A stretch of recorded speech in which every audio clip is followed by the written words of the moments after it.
Beijing qishliq olimpiki Uyghur irqiy qirg'inchilik tufaylidan nurg'un davlatlarning diplomatik boykot qilishiga uchirgan bir vaqtda Xitoyning olimpik mash'ilini yiqishga bir Uyghur tanarkatchi qizni o'rnashtirishi Amerika bilan Xitoyning BDTda surkilishiga sabab bo'ldi. Amerikaning BDTda turishliq bosh elchisi Linda Thomas Greenfield xonim Xitoyning bu harakatini Uyghur irqiy qirg'inchiligiga bo'lgan diqqatni burashga uringanlik deb tanqid qilgan.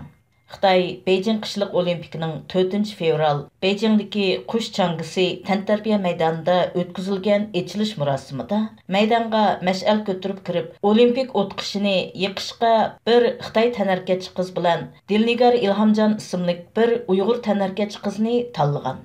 Nurg'un davlatlar Xitoyning Uyg'urlarga qarata sodir qilgan irqiy qirg'inchilik tufaylidan Beijing qishliq olimpikni har xil shakllarda boykot qilgan bir vaqtda Xitoyning bu o'rnashtirishi xalqaro taratqularning qiziq temasiga aylangan edi.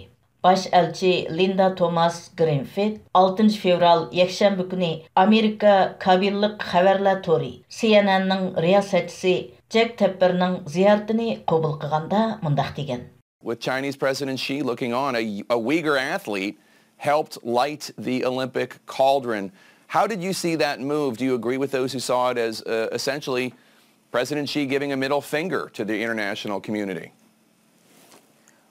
As you noted, Jake, we've made our position very, very clear. Xitoyning vaziyatiga qarata bizning maydonimiz nihoyat aniq. Bu odatdagi ish emas. Biz u yerda irqiy qirg'inchilik bo'layotganligini bilamiz. Biz buni shundaq ataymiz. Prezidentmo shundaq ataydi. Biz Xitoyda insoniyatga qarshi jinoyat sodir bo'layotganligini aniq ifodalaymiz. Shu sababdan uningga qatnashgan va shahid bo'lgan ko'rurmanlarning u yerda bo'layotgan ishlar bizning bildig'inimizdan farqli emasligini tonib yetishi muhim. Bizga shu aniqki, biz Xitoyda hozirning o'zidagi mavjud andishlarni tilga ilishni davomlashtiramiz. This is not business as usual. We know that a genocide has been committed there. We've called them out on it. The president has called them out on it. And we've made clear that crimes against humanity are being committed. This is an effort by the Chinese to distract us from the real issue here at hand, that Uyghurs are being tortured. And Uyghurs are the victims of human rights violations by the Chinese.